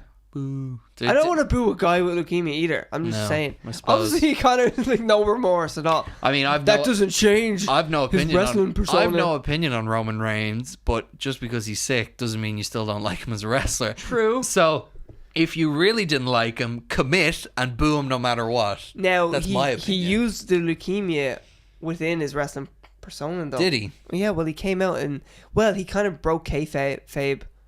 Kayfabe? I don't know. That's it. I think like he broke the fourth wall and he pretty much said he broke character. Okay. And he said, "My real name is John Boy or whatever his real name is." John Boy. John Boy. My real name is John Boy, and this is my real accent. This is my real accent. I cannot do anything without going into a somewhat Italian accent. Yeah, funny. Mine was Irish, and John Boy Tucci. My name. All of a sudden, it's the Mario plumbers in here. Oh, there's an Irish accent in Hellboy. Do you want a potato? Oh, would you like a potato, Hellboy? Does he fight a leprechaun? He does not fight a leprechaun, but it's. Can I tell you who has the terrible accent? It's a significant character. Oh, interesting. Well, no, I'm not going to say it. I'm not. I'll tell you what character is Irish though. It's Merlin. The Wizard Merlin. I'm the Wizard Merlin, and do you want a potato? It's terrible. Why don't you get the sword? Do you want a fork with that? Like, it's terrible. It's so lame. And like, as you're watching it as an Irish person, you can't help but just cringe all the way through. Yeah. Like, I'm watching it through a cringe filter, you know? Yeah. So that sucks anyway. But at least the movie's terrible too. Go see it. Go see it. Yeah, go see it. Yeah. Or not, or don't. No one else is. There you go. Yeah. Yeah. What were we talking about? I forgot. Hobbs and Shaw. Hobbs and Shaw. Hobbs and Shaw. Yeah. Watch the movie. It's 3.5 minutes long. Yeah. It's on YouTube. It's on YouTube. You'll get it for free. Save the price of a ticket. We were saying there's a great scene where they literally show you the beginning, the middle, and the end of this really good scene. All the beats of the scene Yeah. are in the trailer. It's like you even see when they emerge from the The answer to the whole scene in the end. If you really want to go see Hobbs and Shaw, don't watch this trailer. Yeah. But if you are on the fence, this will either have you go, well, I've seen it, or it'll be like, well, I kind of want to see the movie now. You know? Either way, I don't think that the Hobbs and Shaw fan base care that much. No, they don't. The Furious fan base. Yeah, it's not. Yeah, the Furious fan base. Yeah. That's it. Have you seen? It's called Fast and Furious presents Hobbs and Shaw. Yeah. I understand why they did it. Disney did it with Star Wars, a Star Wars story. Yeah. But yet it's so lame. Like, if you just call the Hobbs and Shaw, I'm still gonna go. But I know, like, it's massive in China and all like that. And I guess they want the casual moviegoer, which I feel like the casual moviegoer is who gives the money to Fast and Furious. I know. It's always just the casual moviegoer. It's strange that they put Fast and Furious name on it, because The Rock and Statham are a big enough pull by themselves. I know. And Idris Elba is in it as well. Yeah. Like, those are three. He looks great. He's like the best thing about it. He is. He looks awesome in the movie. Black Superman. Superman. Yeah. I guess he really is Black Superman. I guess he really is Black Superman. That's a stupid line. They say Black Superman twice, and it's too many times. When Idris Elba says it, it's cool. Yeah, I'm the Black Superman. Yeah, I'm the Black Superman. Yeah, and then it's repeated, and it's The Rock. terrible. Yeah. Yeah. He really is the Black He Superman. really is the Black Superman. Terrible script writing. But yeah. We're both going to see it, though. Yeah, I will see it. I don't know why they put Fast and Furious on it, you know? Is that all? Yeah, I know. Well, I understand. It's a marketing point. You want the casual moviegoer to go, oh shit, that's the same character. And I guess there is guys, like, we're so into movies that we know it. I think everyone should know. I already it know their names are Luke Hobbs and Deckard Shaw. Deckard Shaw, what a name. Brother of Owen Shaw. Owen Shaw. Yeah. That's right. I know Dominic Toretto. Yeah, Dominic Toretto. Paul Walker. Letty. Yeah, Letty. Letty is Michelle Rodriguez. Michelle Rodriguez. And there's Han, who's killed. Han, yeah. Han. Roman. I don't even like these movies. No, I don't. Roman. He's the Tyrese Gibson. Tyrese Gibson, yeah. Shit, what is the name of Ludacris in it? Luda. No, it's not. It's something else. It's It's probably Chris or some shit like that. No. I think it begins with an S. It's I feel like I'd know that. Yeah. It's like Switch or something, or I don't know. I'll think of it in a Either minute. way, for a movie franchise that it's hard to ignore in a way. Like we know all these characters' names. It's great. I only watched them all recently because I'd never seen Really? them before. I'd only seen the one where Paul Walker dies. What's his name in it? Brian. Brian, that's right, yeah. Brian. And then the kid's name is Brian. The baby's name is Brian. Baby's name is Brian. His name is Brian. Strange decision to make. I felt like it was the Lion King and he was going to hold it over that building. But I find that strange because I was like, but Brian's not dead in your universe, so why would you name the kid Brian? That makes no sense. It's none of those movies Do you make think when sense. Brian arrives and he's like, hey, I named the kid Brian, he's like, that's fucking weird. Yeah. Is Misha the name of Brian's girlfriend in it? It's something like that. It's not Misha. It's No? something else. Yeah. Misha's Mia? Mia. That's Is it? It's Mia. Yeah. Yeah. It's Mia. Well, we actually know a fair bit about. Yeah. If only we Fast and could Furious figure out what Luda's character is called. Will I look it up? No. Or it begins with T. A letter. T. Is it? Fuck it. Who cares? John Boy. Put it. Hang on. I'll cover my mouth. Yeah. His name is. Edit in what his name is there. That's it. Yeah. Edit That's it it. in. Yeah. So that's all our trailers, I think. We did the Chucky. Boys. Oh, Chucky. Yeah, the Chucky trailer. Chucky trailer. You hear Mark Hamill talk as Chucky. So I don't know anything about Chucky, but you have some. I've never watched any of them. I've seen them all. But you have opinions on I'm this a big one. fan of Chucky. Yeah, I mean, he terrified me as a kid, but then I watched it all recently enough. And how do you feel about this trailer? I don't like it at all. Mark Hamill's voice at the end is cool. Yeah, well, he was always going to sound cool. You know, I have full faith in Mark Hamill as an actor. I feel like it's the ghost of the Joker. Yeah, especially as a voice actor. He's insanely good. He's brilliant. At what he does. Chucky looks cool. He looks cool. I read that it's mostly going to be animatronic, which is good. So less CGI. That's how it should always be in a Chucky movie. It's because that's what's terrifying. It's the uncanny valley. It's the fact that he looks like a doll that's, you know, moving, that could possibly exist. Yeah. And you don't get that with CGI a lot of the time. So, but in the trailer you see, like, it's essentially Chucky. It's Alexa. That's what the movie should be called. Yeah, Alexa. Because it's if you're like programming software that looks after all your stuff. Because so Chucky can like control cars and things like that. Yeah. And it's just stupid. It's like software gone rogue. Yeah, it's just it's a step too far. It doesn't make sense. It looks like he's. Is it a lawnmower he's using at one point? I don't. Yeah. Like, how does he control? Does the lawnmower? See, the trailer kind of sets up that this app is used by nearly everything. Yeah, now, it's all used these to control households. everything. Yeah, which is, it's weird that they're going like, okay, they're trying to modernize it, but yet they're going futuristic. Yeah, it's just. Do you know what I mean? I don't understand how it's a Chucky movie. Yeah. Because it's about what appears to be an AI that is trying to kill people with home appliances. And Chucky's about a murderous doll. So I'm not a fan. And the kid looks too old to have a Chucky doll. And Aubrey Plaza Looks too young to have a child. A child that old. Yeah. I thought she was going to be the babysitter. Yeah. Now maybe she's. Will we check what age she is? Like maybe she's older than we think, but I feel it like makes she's- me feel so old. I mean, she looks great for whatever age she is. She looks like she hasn't. She's thought she was early around- 20s. Oh well, I would have went later. No, I think she looks early 20s. She could play. Yeah. Someone that's in her early 20s. Let's see. She was born in 2011.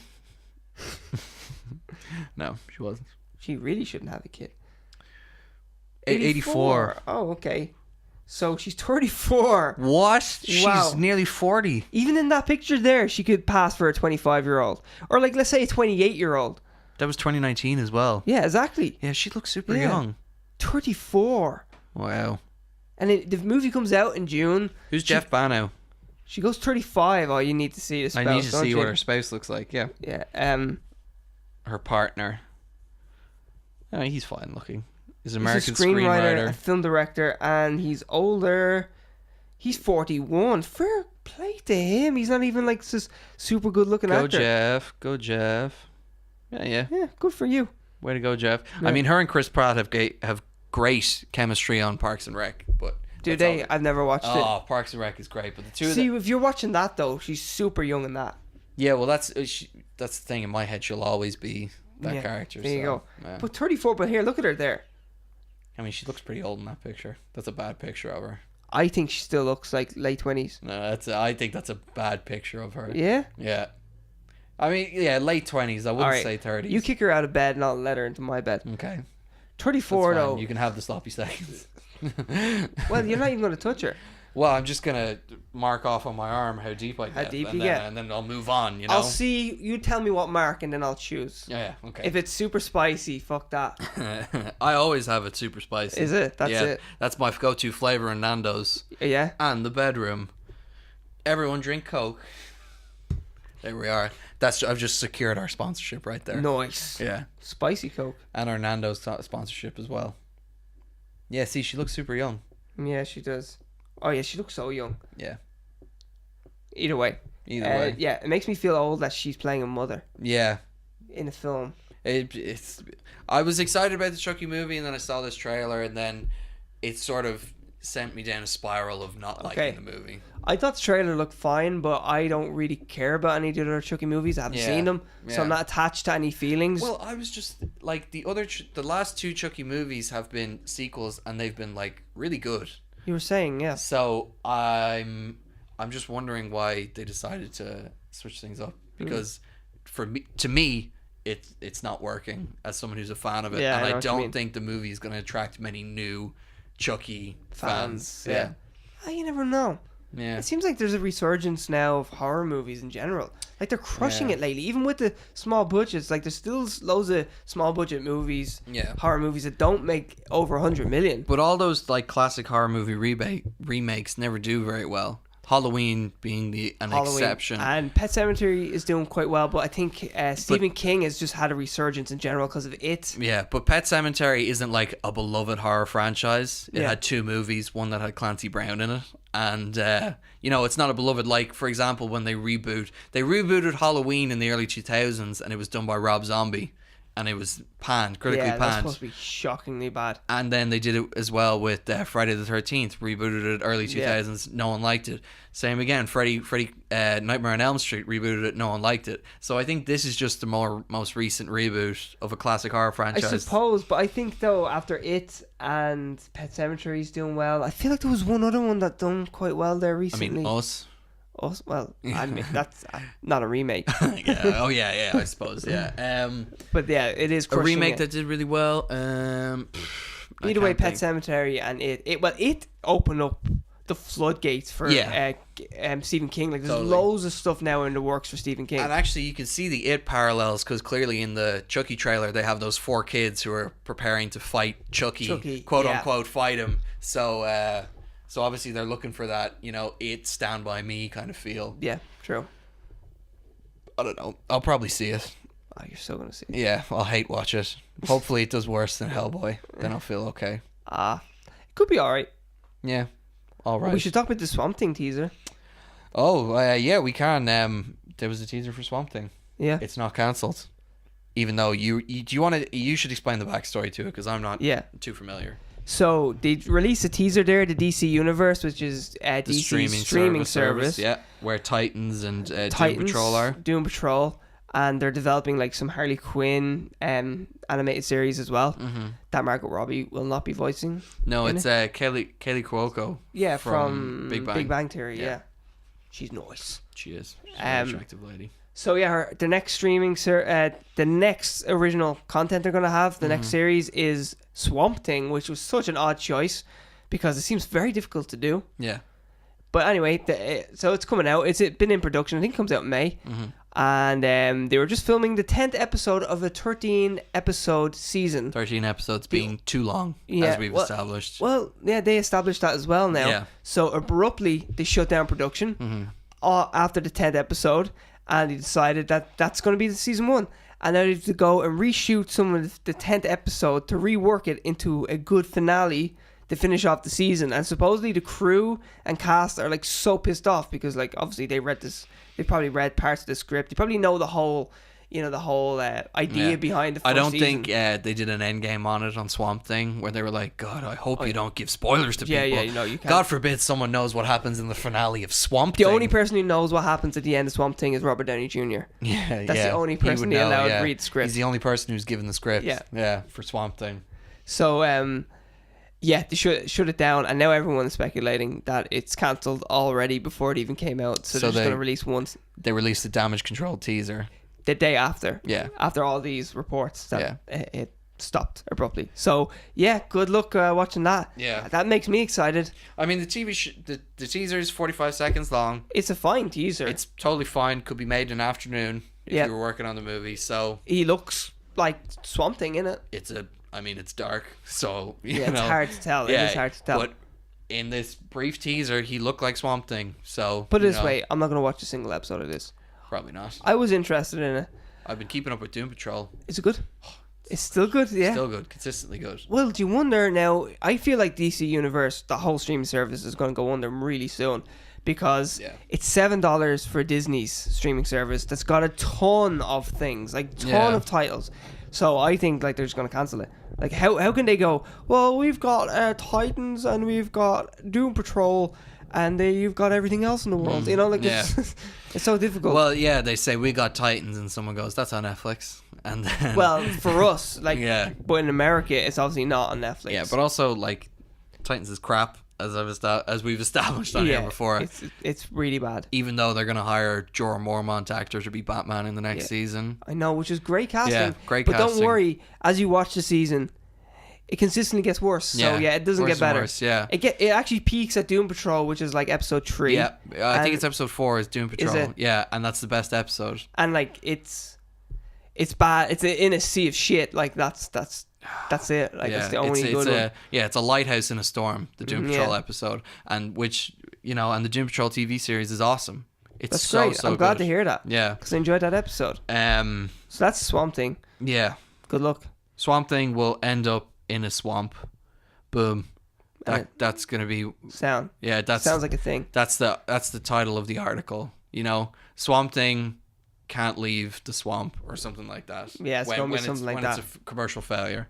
I'll think of a better one. Swamped by failure or some shit. Oh, yeah. Swamped by bad reviews. Yeah. Stuff like that. Swamped by production problems. Yeah.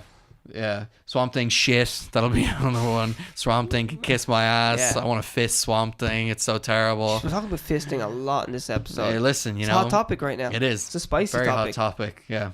And I think that's mostly the news. Mike Myers is coming back. Mike Myers is coming out of a coffin to do some Netflix show where he plays multiple characters.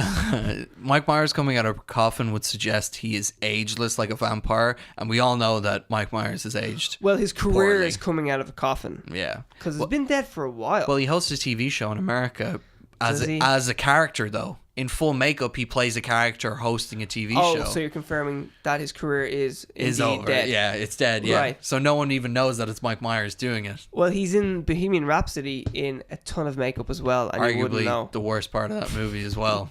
Yeah. Because he has that line where he says something like, well, I can't... Do you think people will be headbanging to this in their cars? And he's talking about Bohemian Rhapsody. Then you look at the camera and you smile, and he goes, I was in Wayne's World. You should watch Wayne's World. Yeah. That's Please exactly give me what some happens. money. Please give me I some need money. it. Hey, can you imagine that this movie will win an Oscar for Best Actor? I certainly can't. And editing. And then editing. Couldn't see that coming either. Yeah. Did you want to see all those cool orgies that Freddie Mercury had? Me too. Coke-fueled orgies. Go watch another movie. Yeah, we're talking about fisting again. Yeah, it's true. Not that we know for a fact that he engaged in fisting, but Yeah. we can guess. He probably owned one of those Ken dolls. Those gay Ken dolls. I'd like to think he did. Yeah. Yeah, definitely. Definitely. They actually just saw Freddie Mercury in a nightclub and they were like, we'll give a bleach blonde hair and make him look like that. We got our guy. Yeah. The straightest man. No, he'd have bigger teeth though. Yeah, he would. He'd have teeth and a mustache as well. Oh. That would be an awful Ken doll. I'd buy it. Cool. You got one customer. That's all you need to sell Ken dolls, I'd say. Should we do Hunk and Skunk? We should, because it's a good one this week. Oh, it's a fine one this week. I should say, Hunk and Skunk is always good. True, but this week, one's extra good. So you were going to surprise me with this Hunk and Skunk, and I said, no, just show me beforehand. Well, I couldn't contain myself as well. I needed to show you this. It's upsetting, to say the least. Skunk, okay, for this week, Yeah. is Martin Lawrence, who just wrapped Bad Boys 3, Yeah. the film you all wanted to see. Yeah, you've been clamoring for Bad Yeah. Boys. And Hunk of the Week Will Smith. is Will Smith, who looks like Will Smith, where Martin Lawrence looks like he ate the younger Martin Lawrence. Martin Lawrence looks like he has his makeup from Big Mama's house on. Yeah, really does. His sausage fingers are hard to ignore. He doesn't even look like Martin Lawrence. I know. He looks like his own dad. Yeah. It's like a before and after picture. Yeah, yeah. And Will Smith looks like Will Smith. Yeah. Like, Will Smith has never not looked like Will Smith. I know. Martin Lawrence. Oh my God. Like, he ate all the burgers. You know who he looks like? Steven Seagal now. Compared to what he looked like younger, you know? He's got the... I need to see the side profile. Oh, okay. But... Well, Seagal's weight is all on his face. Yeah. And that's the same with Martin Lawrence here, you know? Maybe he's shooting Big Mama's House 4 straight after this. Either way, and okay. They don't have a budget for the heavy makeup anymore. So I wouldn't be surprised. You just gotta get that size, Martin. You just gotta eat all that food, and he's like, "Oh no, okay." Yeah. He probably tried to eat Will Smith at some stage. I would say so because he looks delicious right there. If there was ever an advert for gym membership, there you go. It's just these two next to each other. Yeah. So, also, this is the biggest film he's done in probably 10 years. Yeah. And this is why studios are not hiring him, because this is the best he could do. Come on, Martin. Come on, Martin. And it's not as if he was too busy to prep for this movie. Mm-hmm. He could have spent the last 3 years in the gym. Yeah, but he didn't. But he did not. He didn't even approach it. Even the last 3 months in the gym, he'd look passable. He'd look significantly better than this. His face. Yeah, I can't wait to watch Bad Boys 3, where Will Smith does all the action and Martin Lawrence is out of breath the whole time. He's just taking inhalers. The only thing he runs towards is the deli. It's all mouth breathing. Get those leaves out of my face. Get those leaves out of it. Yeah. Do you remember when he threatens in Bad Boys 2 to fuck and beat up the guy who's dating his daughter? Yes. Do you remember that? I don't think he could catch them if the guys tried to run away now. Actually, no, the threat now is to sit on him. That's what the threat would be. He can suffocate him pretty easily. Anyway, Martin, you could have turned things around, but you are the skunk of the week this week. Yeah, sorry about you. Sorry, not sorry. Yeah. And Will Smith deserves it. Because he looks great. He looks great. And that guy's like 50. Yeah. Just as Martin Lawrence is. Surely Martin Lawrence is older. I'd like to think he's older. He looks older. Yeah. I feel like he's fully grey and he dyed his hair and his beard. I say he is. Maybe. Yeah, I wonder what the hair dye budget was in that film. Will Smith's got a bit of grey on the temples, I'm pretty sure. Yeah, I think he wears it well, though. He does. He's like Zachary Levi. Speaking of, him in all those press tours, he's got the salt and pepper look. Yeah, he looks fucking great. The old grey fox, the silver fox. Silver fox, yeah. Anyway, that was Hunk and Skunk. We are going a long time on this podcast. Yeah, we should wrap it up. Will we quickly do what we're watching? Yeah, let's do it. You are fully caught up to Game of Thrones. I am. I'm loving it. Yeah. I'm finally there. So well, you continue. I was just going to say, so today is Sunday. Tonight, for the first time, you get to watch an episode live. I know, yeah. Well, I won't watch it live. I'll watch it the next morning because over here it's like 2 a.m. or something like that, isn't it? Yeah, who would stay up to watch that? Yeah. Me. Anyway. Didn't get that. Yeah, me. Yeah. Me. What were you going to say, though?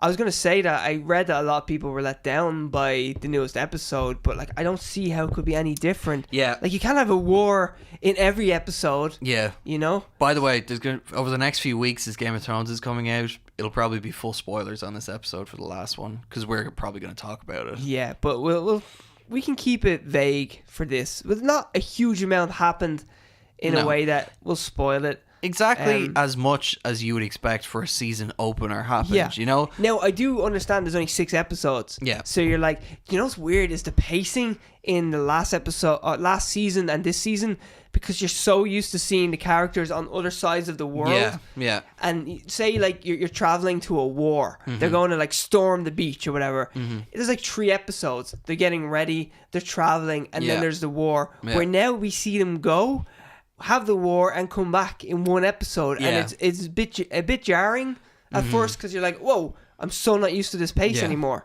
Well, people have complained about that. That was a big complaint in season 7 and in this season as well. I'm sure it'll be a complaint. But when you think about it, there's not as many characters anymore, just fundamentally. But also the characters are together now. Yeah. A lot of the big characters where you're going to this side of the world and that side of the world are now together. Yeah, a lot of them are bunched up. Yeah, so it's you don't have these, far off stories. Also, I started rewatching season 1 and like all that stuff. A lot happens, it's not a slow series in any way. True. There's just a lot going on in different areas, but it's not slow. A lot of things happen over the course of in each season. Like so much happens and a lot changes. Yeah. So I think people just because it's been so long since I've watched them, everything feels slow. But now that we're approaching the end, it's like people don't want it to end. It's like, well, we're getting too close to the end. It's moving too fast. Yeah. Slow things down again. But so I'm very impressed that you managed to catch up. It was exactly as you predicted. You'd be caught up for episode 2. Yeah, true. Actually, I didn't think that, but I was sick last week. Yeah, so that's why I wouldn't have got here on time if it wasn't for sickness. Yeah, there you are. Yeah, the old chest infection helped me out. Yeah, if you ever want to watch a lot of Game of Thrones, chest infection is the way to go. There you go. Yeah, can't fake that. So, did you watch anything else over the week? I watched a movie that you and I will be discussing on a future episode of Sequels. Diamond of a movie. Yes, an excellent movie. But no, I was just rewatching Game of Thrones, and then I am looking for a new series. You said the OA? The OA, I'd just be interested to see what you think. Yeah. It's mystery over mystery over mystery. Every episode ends where you're like, I don't even love the series, but I kind of want to watch the next episode. I know what you mean. But it's shot really well. The music's really cool. The acting is super good. Like, there's great actors in it. And the second season, it took them 2 years and 3 months to make the second season. So I'm currently watching the second season. Here, this series is batshit crazy as well. Like, it gets weird. And the second season especially. Yeah. And it's so difficult to not have seen a series, because I watched it in like a week, because there's only 8 episodes in both seasons. I watched the first season in a week. Second season comes out 2 years and 3 months later. I don't know what's going on. Yeah, you keep saying the characters keep showing up and you think it's the first time they've been there. Yeah, I'm like, oh, here's a new character. What were they up to? And then I'm like, oh no, that was like that kind of smaller character in the first season. I'm actually at the point where I'm going, is that the same actor? Because I don't even know. I'm actually feeling like I need to go and actually check, is that the same actor? Because 2 years and 3 months later, this actor could be on some other show as well. Yeah, well, next week I'm going to come back and I'm going to explain all of it to you. Yeah, please do. I had to do that for Game of Thrones for a few things. I had to, because I had to explain some stuff. Now, some of the stuff you explained, they actually explained a few episodes later as well, where I was like, oh, okay. But it definitely was easier to digest the information. I was like, and process. Yeah. So I'm just if someone has a question about lore or explanation or anything, it's normally me who has to answer. Yeah, you know the characters' names and the locations. Yeah, you question, got any Alien versus Predator questions? You can submit them to me, and I'll answer. There you go. I'll answer all of them. I watched one other thing, and I'll finish up with this. Yeah. So I watched Terminator 1. I love the movie. 1984, James Cameron. Yeah. It's awesome. It's classic. Yes. And I convinced my girlfriend to watch it as well. Did she not like those movies? No. But she liked this movie. It's a good movie. But it's just it's an action movie. She's not into action movies. She's not really into sci-fi, and I convinced her to watch it. Yeah. Boom. But I forgot how bad the animatronic head in it is. It's so unnecessary. If it wasn't for Martin Lawrence, when it moves, you should see it move. Oh, I remember. Yeah. Is this when the guy is like knocking on the door and he's like, "Fuck off"? Yeah, fuck off. Well, I think it's a different scene. I think he might be working on his hand in that one. Oh, is this when he's looking in the mirror? And he's fixing his eye. Yeah, okay. And what's amazing about this is real hands have to come up and do shit at times. And at other times, the real hands put on sunglasses. So it's amazing. And then when he puts on so it's a weird, it's the movement as well. Like he's blinking really odd. And he's moving so strangely. And then these real hands come up and he like put these sunglasses on. And then it cuts to real Arnold Schwarzenegger because he has glasses on so he can hide the whole fake eye thing, the robot eye. And it's so not seamless. Like, it's so jarring and ridiculous. But that whole look is just so cool. The red eye through the sunglasses look. That is a cool look. But it is ridiculous when you do it in the movie. And here's the thing. When I was a kid, I feel like I never noticed it. No, I didn't notice it either. Yeah. I was talking to someone who was like, I forget who I was talking to. I think it was Connor Kelly, actually, a guy that we work with. Yeah. And he was like, oh man, as a kid, I was like, what the fuck? Well, I was like, as a kid, I'm just like, oh my god, he's messing with his eye. It was so believable when he was doing his work on his arm. Like that was a lot easier. Yeah, no, totally. But I always would cite that as being like, that is so cool. Yeah, and then, you get to see the tendons are like actual machine. Yeah, the piston. The piston, exactly. Yeah, like working his tendons. So cool. It's very cool. So like, this looks like Barney Schwarzenegger. Yeah. Look at this guy. His hair is the worst part as well. We got Arnie and then we got hair Barney. plugs or something. Yeah, I know. He's not fooling anyone. No. It's almost like Nicolas Cage's hair. I feel like he's got Swiss cotton hair. Nicolas Cage has got, Nicolas Cage has hair from about 50 million people who've given him hair transplants. I think it's alive at this point. Definitely. It's controlling him. And it might bite you. Or maybe there's a rat in there who's trying to teach him how to cook in his hair.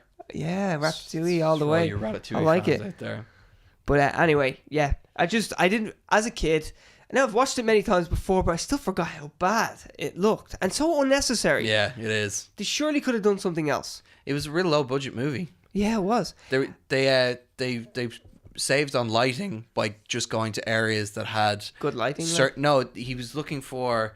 James Cameron wanted every scene outside to have this fluorescent blue kind of steely look, and there was a specific bulb that gave off that light that was in like street lamps and things like that. So he would go drive around where he was at night and just try and find places that already had this lighting there, and that's where he would film. It's ridiculous. And he was so poor. Yeah. He was like living on coupons. Yeah. And he had no job, and he spent all his time storyboarding the whole movie. Imagine the pitch was must have been so good to the studio. Yeah. Because he's like, here's how this is the movie. Well, at one stage, you know when I think Arnold Schwarzenegger gets hit by a truck and then he stands up and his back is like smoking. They poured acid on his jacket to give it that smoking look. Brilliant. And Arnold Schwarzenegger was like, it was really affecting my eyes, but I am a professional, so I just kept them open and walked through. Arnie all the way, man. There you but go. there was like fucking. He was like he was struggling to keep his eyes open. Yeah, do you know what helped him keep his eyes open? Steroids. The fucking juice running through his veins. Testosterone. All that fucking super sauce. Yeah, the needle in each arm. Yeah. He was like, each buttocks, like each bun. Yeah, let me get prepared for this scene, and then bam, straight in the butt. I can take the acid. I can take the acid. Pour more acid on my back. Yeah, and then the last scene of the movie, you know, when it's Sarah Connor and she's driving away, looking all hot and everything. Linda Hamilton. Oh yeah. They were waiting for ages for no one to be in the desert, and they didn't have a permit to be out there. And a police officer like drove up, and he was like, "Hey, what are you doing?" And James Cameron went, "It's a student film." And the police officer was like, "Okay, you can do it." But can you imagine that police officer like sitting in the cinema going, "That motherfucker." Yeah. Or is he just like, he's hitting his kid? I made this happen. I allowed this to happen. Yeah, I let this happen. Yeah. I bent the law. On my watch. Yeah, on my watch. I said, okay. On my watch, this guy broke the law. I said to them, hold up. Actually, I'll allow it. Yeah, I'll let it happen. Yeah. Yeah. I'd like to think he was that guy. Yeah. He took credit for the movie. Definitely. He probably was looking for residuals afterwards. Yeah, exactly. He was like, well, the movie wouldn't be the same without me. It wouldn't be. Yeah.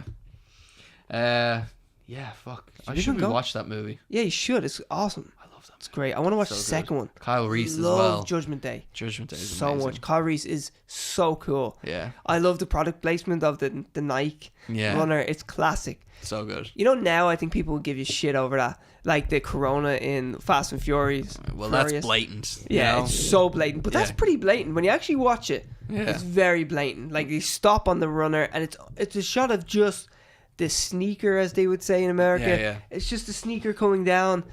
But I so want a pair of those. Yeah. Those runners. Well, it's like cool. it's like the thing in Back to the Future, you know? Yeah. Where you have the lace up ones, and they were Nike as well, and everyone wants them. And you know they released them. Yeah, you can get them. them. And they like all malfunctioned and burnt people and shit like that. I think there was like battery acid and shit in it, and it ended up burning through. We'll love to. It ended up burning through the fucking thing. Well, it's like those Samsung phones that exploded. Yeah, there you go. Yeah. Is there anything else we have to do in this podcast? Yeah, we need to end it. That's probably... Yeah. Well, we have to give away Best Worst Celebrity Tattoo. Prestigious award. Did we see anyone new this week? For the award? Did you see anyone new? I've seen many contenders, but no one racked up to who we really picked in the end. Yeah. Tough competition. It's a difficult competition to win. You know, there's a lot of bad celebrity tattoos out there. Yeah, there really is. But congratulations to Ben Affleck. Boom. You have won Best Worst Celebrity Tattoo. Tatman forever. Congratulations. Tatman forever. Yeah. I mean, I hope you could. This was a long podcast, so Ben, I hope you stuck around to the end to hear that you won. He always does, though. He always does. Yeah, he's good. He likes the pop of his name. He's a good listener. He is a good listener. Well, his wife didn't think so, but you know, yeah. He's improving definitely now that he's off the sauce. He also didn't listen to all his friends who said, "Please don't get this tattoo." Yeah, that's true. Please don't get this tattoo. True. Well, you know, better late than never. Yeah. He did it for family. You did for the family. Yeah. Like Dominic Toretto. Does it. Everything is family. Did you notice, by the way, in Hobbs and Shaw, they even managed to get like, we gotta go home. We gotta go to the family. They fucking work in the family again. Get the shit out of my face. Anyway, thank you very much for listening or watching and listening. The Straight to Series Podcast, episode 9. Like, subscribe. Yep. Tweet at us. Hit us up on Instagram. Yeah, share it, show your friends, tell them it's better than it is. Yeah, that's the best way. Lie. Just straight up lie and tell them that this is easy. We've been doing it for like an hour and a half now. We keep telling people that this is good. Yeah. And more people listen. So there you go. It works. Yeah. Yeah. Thank you to James Gunn, Sean Gunn, and Ben Affleck for listening. Yeah. You guys are the best. You always show up. You always show such support. You come to all our live events. Yeah, thanks for Coke. Yeah. Thanks to Coke. Thanks for the Coke. That's some inside baseball is there. Thanks for the cocaine. Or I mean Coke. Yeah. Coke. Just plain Diet Coke. There's nothing else in here. Or is it Diet Coke or is it Coke Zero? Coke Zero. Okay. Either way, see you next week. Yeah, see you next week. Bye. Bye. Shazam.